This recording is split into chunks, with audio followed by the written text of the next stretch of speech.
शिक्षा विभाग में शिक्षक के रूप में थे, अब रिटायर हो चुके हैं। और हमारे हो सत शक्ति का संचार दे माँ शारदे, माँ शारदे, करके कृपा और प्यार दे। नित्य ज्ञान का सागर बहे और अब हम कविता से जुड़ें और इस कवि सम्मेलन को आगे बढ़ाएं। कविता की सबसे बड़ी सार्थकता ये है कि मनुष्य मनुष्य बना रहे, इसके लिए हम आराधना करते हैं, साधना करते हैं, प्रार्थना करते हैं ईश्वर से। और मैं 4 पंक्तियां देना चाहता हूं कि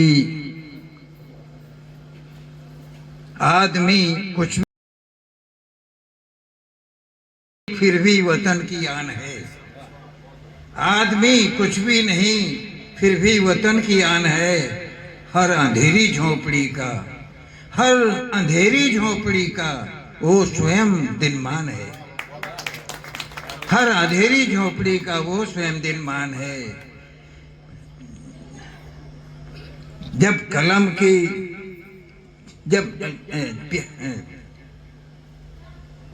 आदमी कुछ भी नहीं फिर भी वतन की आन है। हर अंधेरी झोपड़ी का वो स्वयं दिनमान है।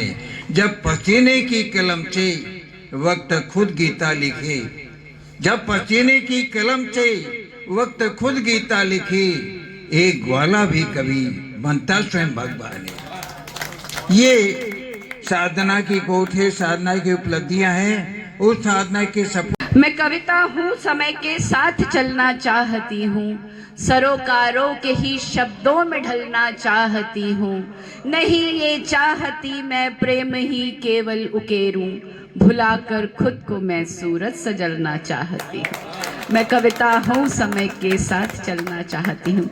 मेरे पीछे इतने वरिष्ठ नाम बैठे हैं, वरिष्ठ शख्सियत आकर रोकते हैं, पर गुजरकर मुश्किलों से एक नया रास्ता बनाना है। ये माना दूर है मंजिल मगर मुझको तो पाना है। और मेरे सामने महिलाएं भी बैठी हैं और माना कि संख्या कम है, बट संख्या मात्र एक नंबर है। और मैं कहती हूँ कि जी, जिंदगी को आजमाना जानती हूँ, मैं दुखों में मुस्कुराना जानती हूँ। जिंदगी को आजमाना जानती हूँ, मंच भी सुने। जिंदगी को आजमाना जानती हूँ, मैं दुखों में मुस्कुराना जानती हूँ। और आज कल हूँ तीरगी में मैं भले ही रोशनी का भी ठिकाना जानती हूँ। बात गजलों की हो रही है तो शेर ये भी सुन लें और ये पड़ोसी मुल्क तक पहुंचे। वैसे तो खुद ही रोए खुद मुस्काने लगते हैं, इश्क में डूबे लोग दीवाने लगते हैं। और तुम्हारे प्यार में पढ़कर मैंने ये जाना, तुम्हारे प्यार में पढ़कर मैंने ये जाना, खुश होकर क्यों अश्क बहाने लगते हैं, खुश होकर क्यों अश्क बहाने लगते हैं, खुश होकर क्यों अश्क बहाने लगते हैं। खुद ही रोए खुद मुस्काने लगते हैं। और शेर देखें कि एक मिनट तक भी पहुंचे कि रिश्तों पर पैसे ने अपना काम किया, रिश्तों पर पैसे ने अपना काम किया। हर मौके को लोग भुनाने लगते हैं, हर मौके को लोग भुनाने लगते हैं। रिश्तों पर पैसे ने अपना काम किया, हर मौके को लोग भुनाने लगते हैं। और एक अलग सा मीठा शेर इस गजल का, जितने भी शुगर के मरीज हैं उससे वाबस्ता हो जाएंगे, उनका राब्ता हो जाएगा कि रिश्तों पर पैसे ने अपना काम किया, हर मौके को लोग भुलाने लगते हैं। और मीठे पर एक रोक लगी है जब से ही, मीठे पर एक रोक लगी है जब से ही, रसगुल्ले सपनों में आने लगते हैं, रसगुल्ले सपनों में आने लगते हैं। ओंकार, बहुत शुक्रिया ओंकार जी। कविता का जो है अर्थ क्या है, कविता का उद्देश्य क्या है, हम कविता क्यों लिखते हैं, क्यों पढ़ते हैं, उसके बारे में कुछ कहा है कि चांद चलता रहा चांदनी के लिए, चांदनी लुट गई रोशनी के लिए। चांद चलता रहा चांदनी के लिए, चांदनी लुट गई रोशनी के लिए। प्यार की बस्तियां यूं न वीरान हो, प्यार की बस्तियां यूं न वीरान हो, आदमीयत जिए आदमी के लिए, आदमीयत जिए आदमी के लिए। हम यहाँ पर आते हैं, आप सबको बुलाते हैं इसलिए कि आप भी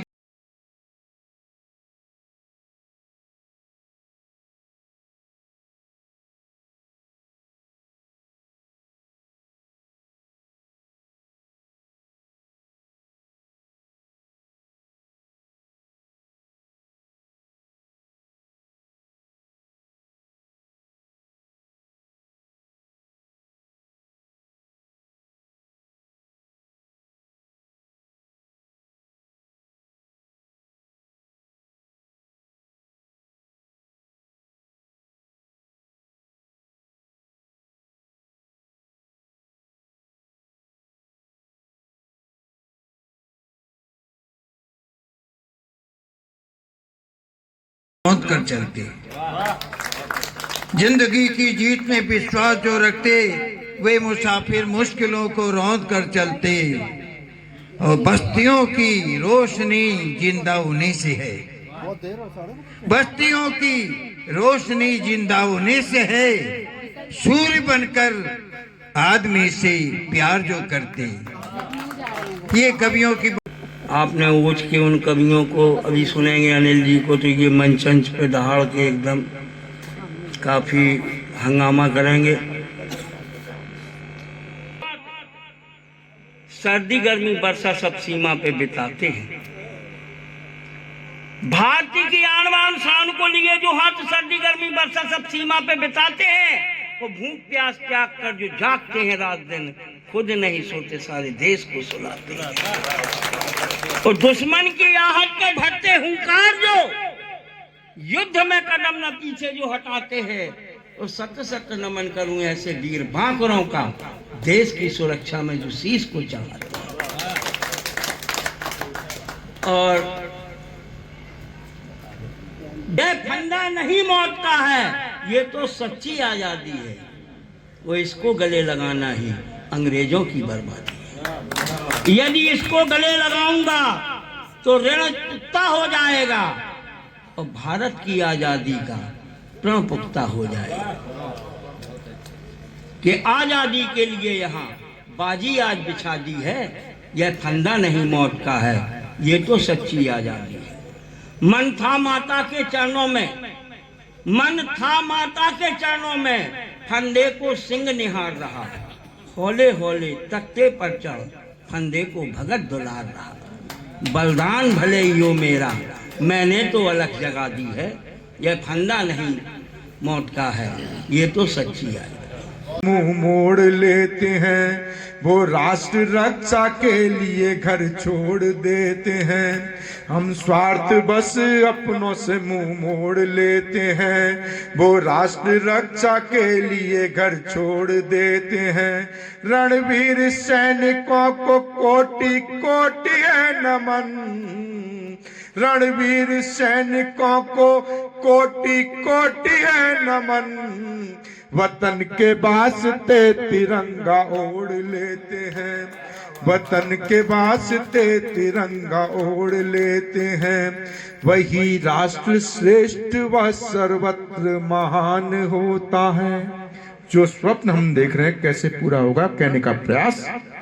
वही राष्ट्र श्रेष्ठ व सर्वत्र महान होता है, जहाँ पूजा पद्धति एक ही विधान होता है। वो माटी चंदन पूजनीय बन जाती है, वो माटी चंदन पूजनीय बन जाती है। जहाँ पर रणवीरों का बलिदान होता है, जहाँ पर रणवीरों का बलिदान होता है। और आज वास्तव में किस चीज की आवश्यकता है? शेखर को भी भाया वंदे मातरम, भगत सिंह के चोले ने भी पूजा वंदे मातरम। संसद के गलियारों में भी गूंजा वंदे मातरम, भगत सिंह के चोले ने भी पूजा वंदे मातरम। संसद के गलियारों में भी गूंजा वंदे मातरम। गीता वेद पुराणों में भी रहता वंदे मातरम। गंगा यमुना की धारा में बहता वंदे मातरम। भारत का सोने की चिड़िया, इसको शेर बनाएंगे, वंदे मातरम गाएंगे, सब वंदे मातरम गाएंगे, वंदे मातरम गाएंगे, सब वंदे मातरम गाएंगे। और चलते चलते भोग करते हैं, उपभोग नहीं करते। भोग और उपभोग में अंतर होता है।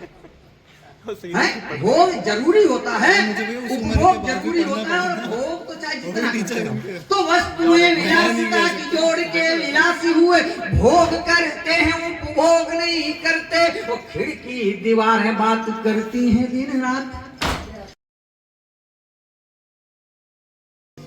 दिल तुम्हारे नाम कर दूं, अनिल भाई आपको समर्पित है कि चाहता हूं दिल तुम्हारे नाम कर दूं, जिंदगी में यह जरूरी काम कर दूं। क्योंकि कोरोना के बाद की स्थिति का पता नहीं है, हम चलते हुए निकल जाएं, हम बतियाते हुए निकल जाएं, हम नाचते हुए निकल जाएं, कैसे आदमी निकल जा रहा है इस दुनिया से पता नहीं।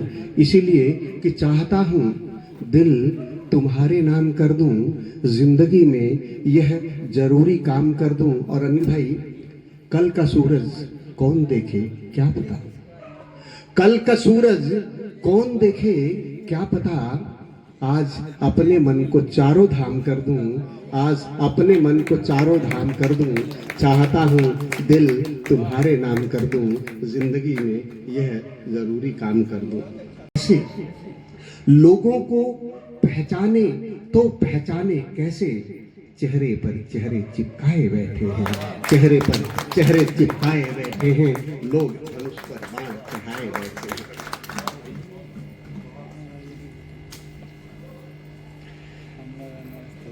मित्रों, पहले संसद बड़े सम्मान की चीज थी। एक बार हम देखने गए थे तो हमें ऐसा लगता था जैसे ये मानव रूप में देवता बैठे हैं। लेकिन आज जब टीवी आ गए और टीवी पर हम संसद की कार्रवाई देखते हैं तो ऐसा लगता है कि जैसे गली में अनपढ़ लोगों का झुंड आपस में झगड़ा कर रहा है, गांव की चौपाल पर लोग निरर्थक बहस कर रहे हैं। तो अभी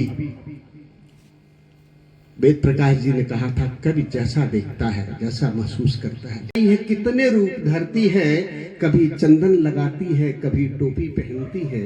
आप देखते होंगे कि जब चुनाव प्रचार होता है तो जब मंदिर में जाते हैं तो लोग चंदन लगा लेते हैं, और जब मुस्लिम टोले में जाते हैं तो चंदन मिटा करके टोपी पहन लेते हैं वोट के लिए। चरित्र नहीं है। तो ये कुर्सी कितनी हरजाई है, कितने रूप धरती है, कभी चंदन लगाती है, कभी टोपी पहनती है। और चचा ने खुद भतीजे को ही, चचा को खुद भतीजे ने ही धोपिया पाट दे मारा। ये उत्तर प्रदेश की घटना थी और महाराष्ट्र की घटना थी कि चचा को खुद भतीजे ने ही धोपिया पाट दे मारा। ये सत्ता की सियासत है, सदा ऐसी ही चलती है। ये सत्ता की सियासत है, सदा ऐसी ही चलती है। आइए चलते हैं। मुनियों की धरती है और यह देवों की धरती है। भगवान ने विश्व में अगर कहीं अवतार लिया है तो भारत की धरती पर लिया है। ये सब आप लोग जानते हो। लेकिन हम सब भूल गए हैं कि हम कौन हैं। मैं कवि का एक कर्तव्य होता है याद देना। अभी बात हो रही थी कविता की। कविता चाहे लोग उसको महत्व ना दें, लेकिन कविता को महत्व नहीं देना, अपने जीवन को महत्व नहीं देना है। जो जीवन है उसमें सभ्यता जीवन के निर्माण के लिए होती है और कविता जीवन को सुंदर बनाने के लिए होती है। कविता इंसान की हिंदुस्तान ने झुकने देंगे, हिंदुस्तान ने झुकने देंगे। और साथियों, अंतिम पद इसका कि गौरव का अंतिम पद कि तक्षशिला के खंडहर अब तक जहां ज्ञान कंचन बरसाते। आपका गौरव ये भी है, तक्षशिला अब पाकिस्तान में चला गया है कभी आपकी विरासत थी, आज आपकी नालंदा विरासत है। नालंदा के खंडहर अब तक जहां ज्ञान कंचन बरसाते, जहां सूर्य मंदिर में आकर सूर्य देवता शीश झुकाते, और जहां अमरता हेतु किया जाता है अमरनाथ आराधन, मात प्रकृति ने भारत माँ को दिए जहां अगणित संसाधन, तो हम अपनी धरती का वह धानी परिधान न बिकने देंगे। क्या आप बिकने देंगे? नहीं ना, हम अपनी धरती का वह धानी परिधान न बिकने देंगे। कुछ भी हो, हम वीर शहीदों का बलिदान न बिकने देंगे, और खाते हैं सौगंध राम की, हिंदुस्तान में झुकने देंगे, हिंदुस्तान में झुकने देंगे, हिंदुस्तान में झुकने देंगे। धन्यवाद साथी। दुनिया के भूखे नंगों को, बेघरवारों को क्या कोई देख रहा? रोज दिवाली मनती है, कुछ पूछ रहा? भाई इब्राहिम, तेरे घर क्यों है छाया अंधियारा? क्या कोई उससे पूछ रहा? ये कैसी विडंबना है जिसको सारा मानव समाज ही झेल रहा है। दुनिया वालों नजर उठाकर देखो, दुनिया वालों नजर उठाकर देखो, मत दफनाओ जिंदा मानों को, मत दफनाओ जिंदा मानों को। रहम करो उन लोगों पर, भर जाने दो दुखते घावों को, भर जाने दो दुखते घावों को। मजबूर बहुत हैं वो बेचारे, मजबूर बहुत हैं वो बेचारे, मजबूर बहुत हैं वो बेचारे। जिंदा रहने दो उनके भी जज्बातों को, जिंदा रहने दो उनके भी जज्बातों को। मत तोड़ो दिल को उनके, मत तोड़ो दिल को उनके, भर जाने दो दुखते घावों को।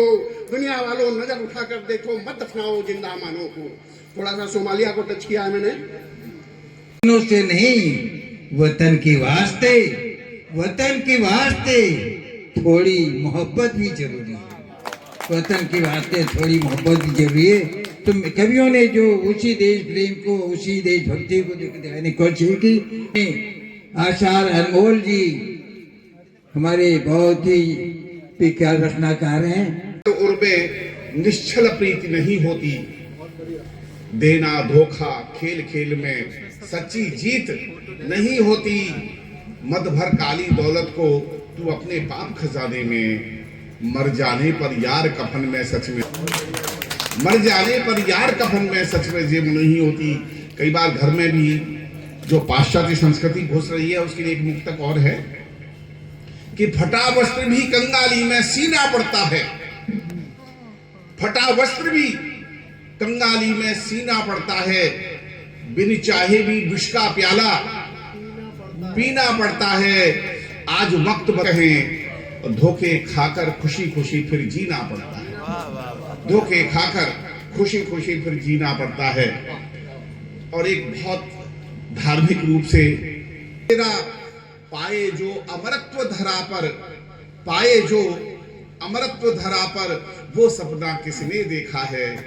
झूठ कपट को छोड़ो यारो, कल किसने अपना देखा है? जितने इस धरती पर आए, जितने इस धरती पर आए, इच्छाओं के भवन उठाए। मोह भरे छलके छलिया का, मोह भरे। एक बार सवैया बोलोगे सर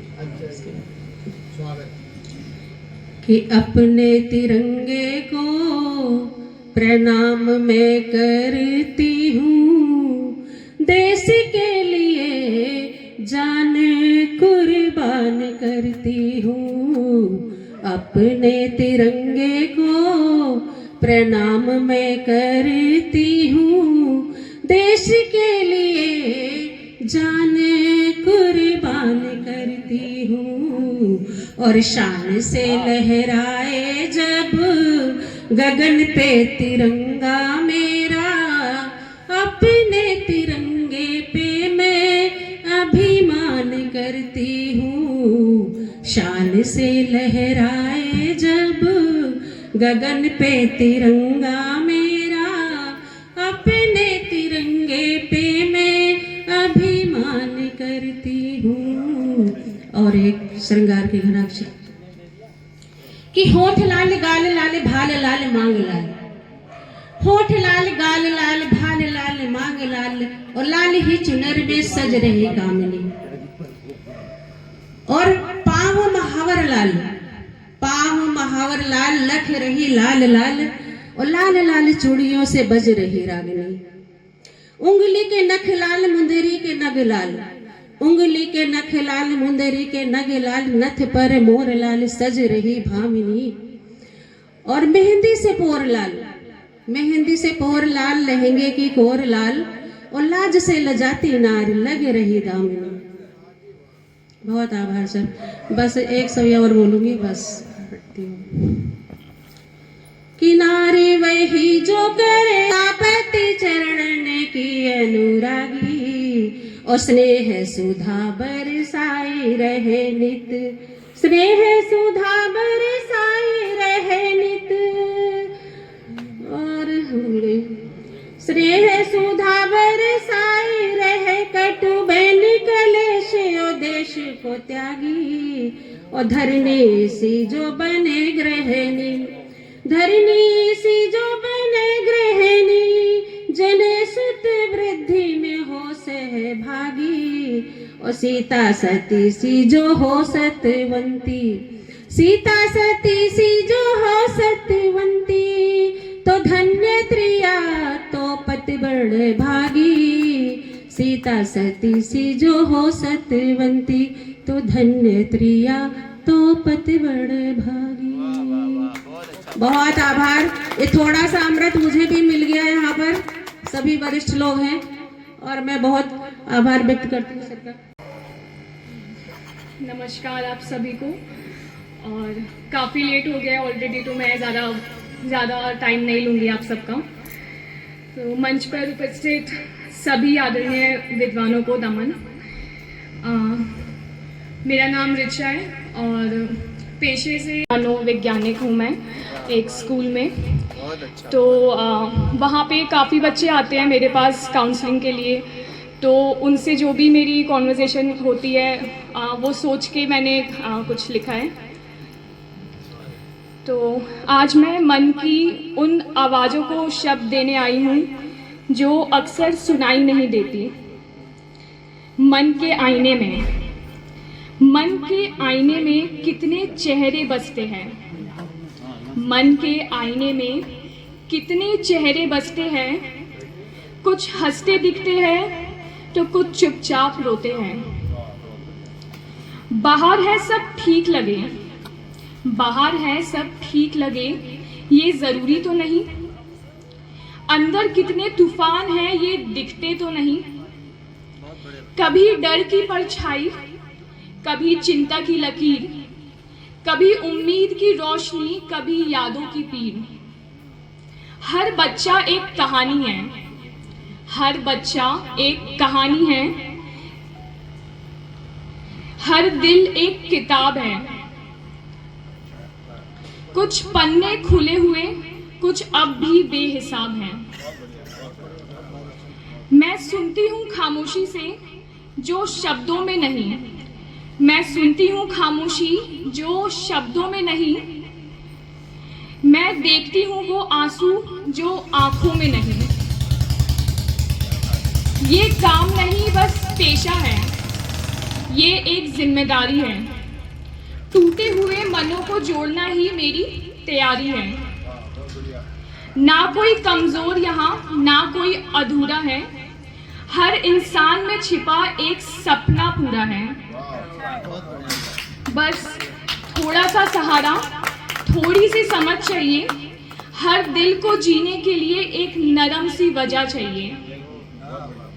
मन के आईने में जब खुद को पहचानोगे, तभी तो इस दुनिया में सच्चे मुस्कान बांटोगे। धन्यवाद।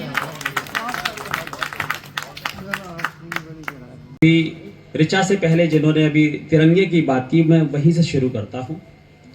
और जो लोग पीछे बैठे हुए, थोड़ी कुर्सियां खाली हैं, आप लोग इधर आ जाइए, जरा थोड़ा सा आगे आ जाइए। जो पीछे बैठे हुए इधर आ जाइए आप लोग। सबसे ऊपर केसर का रंग है, फिर सफेद रंग है, फिर हरा रंग है।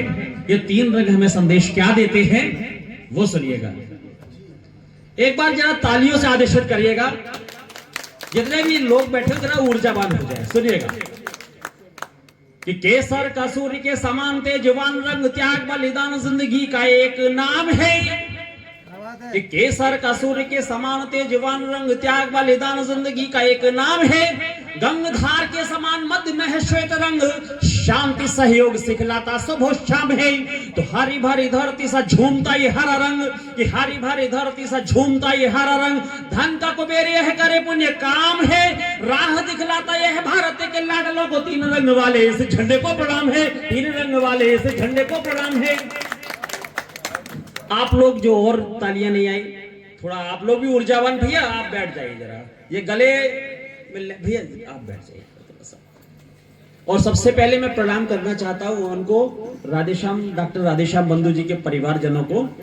इतना अच्छा इन्होंने यहाँ पर हम लोगों को आकर के, जो हम कभी आए, इतना अच्छा इन लोगों ने सत्कार किया। वास्तव में आप लोग बहुत सांस्कारिक है। मैं मंच से नमन करता हूं आपको। सुनिएगा, इसी तिरंगे को हाथ में लेकर हमारे सैनिक चोटियों पर चढ़ते गए, इतिहास गढ़ते गए। तब कहना चाहता हूं कि हाथ में तिरंगा लिए वीर जब वो आगे बढ़े, बर्फ वाली घाटियों को नाम से गुंजा दिया। कि हाथ में तिरंगा लिए वीर जब वो आगे बढ़े, बर्फ वाली घाटियों को नाम से गुंजा दिया। काट काट बैरियों को भारतीय बाखुरों ने सीमा पार चौकियों को खाक में मिला दिया। दुश्मनों की छातियों को गोलियों से भेद कर, दुश्मनों की छातियों को गोलियों से भेद कर घाटी और नीला आसमान धर्रा दिया। राणा वाले वंशजों ने दिखाया नहीं, पिंडी और लाहौर में तिरंगा फहरा दिया, पिंडी और लाहौर में तिरंगा फहर। हिमखंड चोटियों पे हम चढ़ते गए, कि आंधियों में नहीं रुके बढ़ते कदम तेरे, कि आंधियों में नहीं रुके बढ़ते कदम तेरे। तुझको स्वदेश अनुराग की कसम है, वंदे मातरम गीत गाते हुए आगे बढ़ो। तुझको तो वंदे मातरम गीत गाते हुए आगे बढ़ो। कि आंधियों में नहीं रुके बढ़ते कदम तेरे, तुझको स्वदेश अनुराग की कसम है। वंदे मातरम गीत गाते हुए आगे बढ़ो, तुझको तो होलियों के फाकी कसम है। तो शिवराज राणा वाली लौ न बुझ पाए कहीं, कि शिवराज राणा वाली लौ न बुझ पाए कहीं। अर्जुन के तीरों वाली हाँ की कसम है, पापी इस डायर को गोलियों से भेदिएगा। तुझको तो जलियांवाले बाग की कसम है, तुझको तो जलियांवाले बाग की कसम है। और पंक्तियां देना चाह बेटा 23 साल की अवस्था थी कि फांसी के फंदे को चूम गया। उसके लिए आपके एक बार मुझे तालियों से आदेशित करिएगा। एक कविता नहीं, एक आरती है, सुनिएगा। कि पश्चिम की आंधी से छाया चारों ओर अंधेरा था, हरे पेड़ की डाली पर गिद्धों का हुआ बसेरा था। धीरे धीरे कदम बढ़ाए भारत की राजधानी में, जय चंदों ने सुमन बिछाए कौओं की अगवानी में। धरती भारत की जलती थी सूरज के अंगारों में, प्रेम शांति के पाठ बह गए ब्रह्म है बस यही निनाद। पर्वत सागर आसमान में गूंजा है बस यही निनाद, पर्वत सागर आसमान में गूंजा है बस यही निनाद। इनकलाब है जिंदाबाद, इनकलाब है जिंदाबाद, इनकलाब है जिंदाबाद, इनकलाब है जिंदाबाद। इनकलाब की भाषा की, इनकलाब की भाषा की, इनकलाब की भाषा की मैं आज कहानी कहता हूँ। रंगे बसंती चोले की मैं आज कहानी। भारत माता की, भारत माता की वंदे। राशि हो चहुत से ही इस सरहद पर अपना तिरंगा तान दिया। भारत माता की। और बहुत खूबसूरत अनिल जी ने इस उरूस पे पहुंचाया है आज के, जो उन्होंने कहा कि उत्सव की सफलता का द्योतक है कि आपने खड़े होकर भारत माँ के लिए, तिरंगे के लिए, भगत सिंह के लिए तालियां बजाई। मैं पूरे सदन की ओर से हमारे संयोजक बंधु जी को और उनके परिवार को धन्यवाद कहती हूँ कि उन्होंने अनिल जी को बुलाकर यमुना विहार का, हमारे दिल्ली का मान बढ़ाया है। एक बार जोरदार तालियां हो जाएं। और बहुत सी बातें थी, क्योंकि मैंने पहले शुरू किया था तो बहुत से लोग नहीं थे, बहुत सी अच्छी बातें करने का मन था, लेकिन अब वो मन नहीं है। लेकिन बिटिया ने जो साइकोलॉजी की पोएम पढ़ी, अपने मन की बात, क्योंकि मैं साइकोलॉजी की स्टूडेंट रही हूँ, तो बहुत अच्छा कर रहे हो बच्चे। अपना बच्चों का सुन के उनके बारे में लिखना, उनके मन को पढ़ना बहुत मुश्किल बात है, और मन को पढ़ के कविता में घड़ना और मुश्किल बात है, क्योंकि कविता जो है बहुत बेचैन करती है, प्रसव की राह तकती है, बहुत बेचैन करती है, प्रसव की राह तकती है। जो भीतर कुल बुलाती है वो कविता है, वो कविता है। पूरी रात में एक शब्द नहीं उतरता, पंक्ति नहीं होती, तब कविता हो जाए तो क्या बात होती है। चलिए हम उत्कर्ष की ओर पहुंचते हैं और आज की अंतिम प्रस्तुति, और जिसे कहते हैं कुछ लोग शेष हैं लेकिन अति विशेष है, तो वो अति अति अत्यंत विशेष है। एक बार जोरदार तालियां हो जाएं डॉक्टर राधेश्याम बंधु जी के लिए, जिन्हें मैं 4 पंक्तियां तो पहले अपनी देती हूँ कि कहते हैं कि यहाँ पे लोग आपको समर्पित। जब हौसला कर लिया ऊंची उड़ान का, फिर देखना फिजूल है कद आसमान का। वो आसमान है मगर सर झुका के चलता है। तो 4 पंक्तियां रमेश सिद्धार्थ जी की कि निभाना फर्ज हो तो बस ज़मीर काफी है, निभाना फर्ज हो तो बस ज़मीर काफी है, डगर दिखाने को तो एक फकीर काफी है। और ये जात पात की दीवारें अगर गिरानी हो, पढ़ो न पोथियां पढ़ लो कबीर काफी है, पढ़ो न पोथियां पढ़ लो कबीर काफी है। तो आपकी सबकी तालियों के बीच में मैं आह्वान कर रही हूँ बंधु जी का, राधेश्याम बंधु जी का, जो आज अपनी कविता का पाठ करेंगे, क्योंकि वो कविता की पंक्तियां नवगीत के सशक्त हस्ताक्षर हैं। और क्या लिखते हैं, क्या गढ़ते हैं, ये आप उनको देख ही चुके हो, उनके समर्पण को देख चुके हो। वो जब तक मंच तक आए अपने डायस तक बढ़ने के लिए, तो तालियां बजती रहे। ये बहुत बड़ा आपका धन्यवाद होगा। धन्यवाद। बहुत बहुत धन्यवाद पूनम माटिया जी, आपने हमारे माहौल को जो है और जो है खुशगवार बना दिया, उत्साहवर्धक बना दिया है। बहुत बहुत बधाई, और आप सब मित्रों को बहुत बहुत बधाई कि आप इतनी देर तक बैठे हुए हैं धैर्य के साथ। मैं आपको बहुत ही विनम्रता के साथ प्रणाम करता हूँ, और इसी तरह से हम चाहेंगे कि आपका सहयोग आगे भी मिलता रहे। आइए कुछ पंक्तियों से हम अपने उद्गार को आप सामने रखते हैं। आपने अभी डॉक्टर अनिल वाजपेयी, बहुत ही हर्ष का जो है विषय है। आइए हम ज्यादा आपका समय नहीं ले। जंगल बहुत, आप ध्यान दीजिएगा, महानगरों ने उगाए ईंट के जंगल बहुत, यही खोया आदमी है, यही खोया आदमी है और पत्थर हो गया। महानगरों ने उगाए ईंट के जंगल बहुत, यही खोया आदमी है और पत्थर हो गया। धीरे धीरे प्यार का घर दर्द का घर हो गया। अब शराफत प्यार की फसलें यहाँ उगती नहीं। इस पर ध्यान दीजिएगा लग्रामी जी, ये देखिए, अब शराफत प्यार की फसलें यहाँ उगती नहीं, अब शराफत प्यार की फसलें यहाँ उगती नहीं। लगता है इंसानियत का खेत बंजर हो गया। ये कविता आपको समझ में आ जाए तो समझ लीजिए कि कविता है। अब शराफत प्यार की फसलें यहाँ उगती नहीं, लगता है इंसानियत का खेत बंजर हो गया। धीरे धीरे प्यार का घर दर्द का घर हो गया। और हादसों के, ये शेर विशेष पूजा को समर्पित है कि हादसों की, ये दिल्ली हादसों का शहर, हादसों के शहर में रोने की फुर्सत है किसे, हादसों के शहर में रोने की फुर्सत है किसे, फिर भी आंसू बूंद भर बढ़कर समंदर हो गया, फिर भी आंसू बूंद भर बढ़कर समंदर हो गया। धीरे धीरे प्यार का घर दर्द का घर हो गया।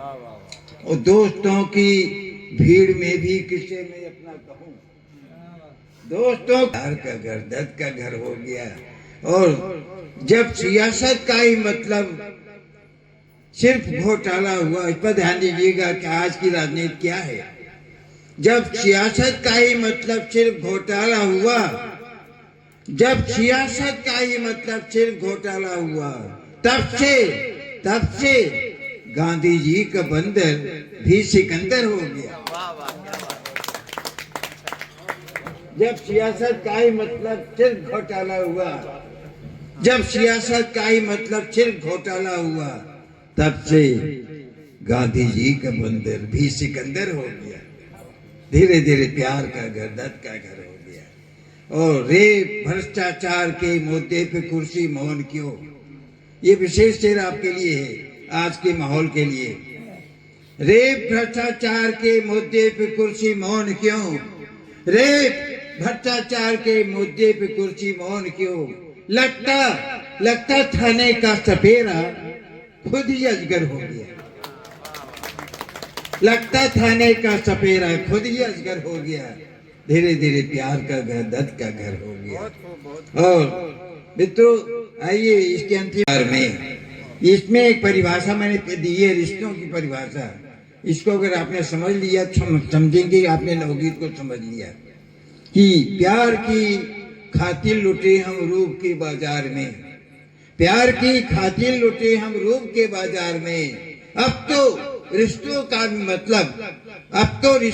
भी मतलब सिर्फ बिस्तर हो गया। अब तो रिश्तों का भी मतलब वहां समर्पण रहा ही नहीं। ये देखिए स्थिति आई है। प्यार की खातिर जोर से ताली बजाओ। मैं भी कबीर हो गया, धीरे धीरे प्यार का घर दर्द का घर हो गया। जब फरेबी प्रेम का भी ढाइया करो गया। महानगरों ने उगाए ईंट के जंगल बहुत, यहीं खोया आदमी है और पत्थर हो गया। और इन शब्दों के साथ आप सबको बहुत बहुत बधाई है, धन्यवाद है। और हमारे जो कवि आए डॉक्टर अनिल वाजपेयी, शैल भदावरी, बीरेन तिवारी, जय बहादुर सिंह राणा। हम हृदय की गहराइयों से अपने परिवार की तरफ से, अपने यमुना विहार निवासियों की तरफ से आप सभी लोगों को बहुत बहुत धन्यवाद देता हूँ। साथियों, जो बंधु जी हमारे परम आदरणीय पिताश्री राधेश्याम बंधु जी ने जो समग्र चेतना संस्था की स्थापना करी, वो संस्थापक आज जिन्हें बचपन से ही साहित्य में बहुत प्यार अथाह विश्वास रहा है, उसको उन्होंने जीवन भर जिया। समग्र चेतना संस्था सदैव साहित्य को, अपनी हिंदी मातृभाषा को स्थापित करने के लिए सतत प्रयास कर रही है। बंधु जी का समग्र चेतना संस्था द्वारा लगातार हर वर्ष साहित्य से जुड़ा हुआ कोई न कोई काव्य प्रोग्राम कराते हैं। साथ में कवि गोष्ठी, लोगों का सम्मान, लोगों को एक मंच देने का कार्य करते हैं। उनका यह अटूट विश्वास इस उम्र में उन्हें एक ऊर्जा का स्रोत प्रदान करता है। साथियों, इस उम्र में जो लोग पहुंचते हैं वो अपने स्वास्थ्य, इन सब चीज़ों को लेकर के परेशान रहते हैं। लेकिन अगर आपके पास जीने का माध्यम हो, का स्रोत हो जो हमें एक ऊर्जा प्रदान करे, तब हम अपने लक्ष्य को पाने के लिए दिन प्रयास करते हैं, लगे रहते हैं सतत उसमें, बिना किसी स्वार्थ के साहित्य को जीना। उन्होंने जीवन पर्यंत नवगीत विधा को स्थापित करने के लिए सतत प्रयास करते रहे हैं और उनकी कविता हमें से वो ऊर्जा प्रदान करती है।